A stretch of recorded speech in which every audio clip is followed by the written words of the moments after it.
কি কেমন হয়েছে এই লুকটা? তো আজকে আমার ক্লায়েন্টের ভয় আমি কিভাবে জয় করলাম সেটাই তোমাদের সঙ্গে শেয়ার করব। আগের বার একজন কাছে সেজে আমি ভীষণভাবে পস্তিয়েছি, আমি ভীষণ রিগ্রেট করছি। এবারটা আমি দেখছি তুমি দেখি কিরকম সাজাতে পারো। আচ্ছা, ঠিক আছে, দেখা যাক তোমার ভয়টা আমি কিভাবে দূর করতে পারি। তো শুনে নিলে আমার ক্লায়েন্টের কাছেই যে ওর কীরকম একটা ফিলিং হয়েছে। আগের দিন ওর বোনের বিয়েতে ও একজন মেকআপ আর্টিস্টের কাছে সেজেছিল। তো সে তো রীতিমতো ওর মেকআপটা বাজে করে ওর মানে স্কিন টোন থেকে ওকে আরও ডার্ক করে দিয়েছিল। ওর যেহেতু ফেয়ার স্কিন টোন, ওকে ডার্ক করে দিয়েছিল এবং আই মেকআপটাও ভীষণ বাজে করে দিয়েছিল, হেয়ার স্টাইলটাও খুব বাজে, যার জন্য ও বিয়েবাড়িতে ঠিকভাবে এনজয়ও করতে পারেনি। তো ওর তো রীতিমতো ভয় ছিল যে আজকে আমার কাছে সাজবে তো কেমন কি ওকে লাগবে, কারণ ও তো আগে আমার কাছে কোনো দিন সাজেনি।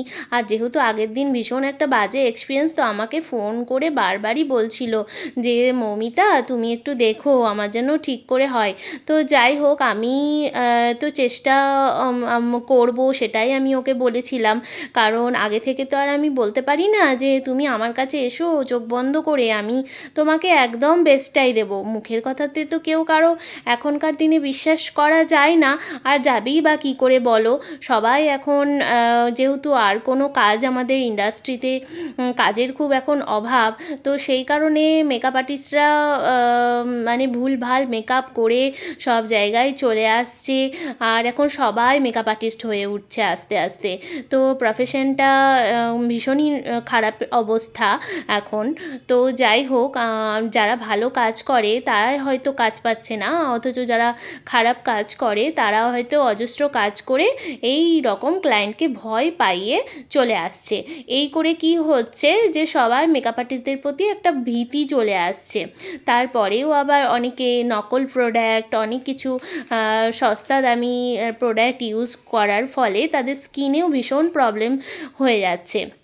হেয়ারেও ঠিক সেম, যেহেতু কম বাজেটের মেকআপ করে চলে আসছে, তো কম দামি অনেক প্রোডাক্ট হেয়ারে স্কিনে ইউজ করার ফলে তাদের হেয়ারও অনেক ফল হচ্ছে, আর মেকআপেরও অনেক মানে স্কিনেরও অনেক প্রবলেম ওদের হয়ে যাচ্ছে।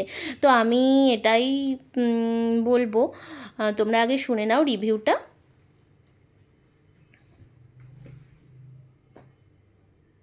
হাই সোনিয়াদি, বলো তোমার আজকে কেমন লাগলো আমার কাছে সেজে? আমার ভীষণ ভালো লেগেছে আর ভীষণ পছন্দ হয়েছে সাজটা। আমি যা আবার আসবো তোমার কাছে সাজতে। ভয়টা দূর হয়েছে? একদম একদম। সব আই মেকআপ সব কিছু পছন্দ ভীষণ, হয়েছে? আই মেকআপটা তো ভীষণ পছন্দ হয়েছে। Thank you. আইটা ক্লোজ করো, স্মোকি আই। তো দেখে নিলে ওকে কত সুন্দর লাগছে, আর ওর ভয়টাও আমি কিভাবে জয় করলাম। সবার উদ্দেশ্যেই বলছি, সমস্ত মেকআপ আর্টিস্টরা, যে তোমরা ভালো করে কাজ করো, ক্লায়েন্টকে স্যাটিসফাই করে এসো, আর ওদের দিনটা তোমরা নষ্ট করো না। তো আজকের মতন এখানেই, বাই, আবার পরে দেখা হবে, টাটা।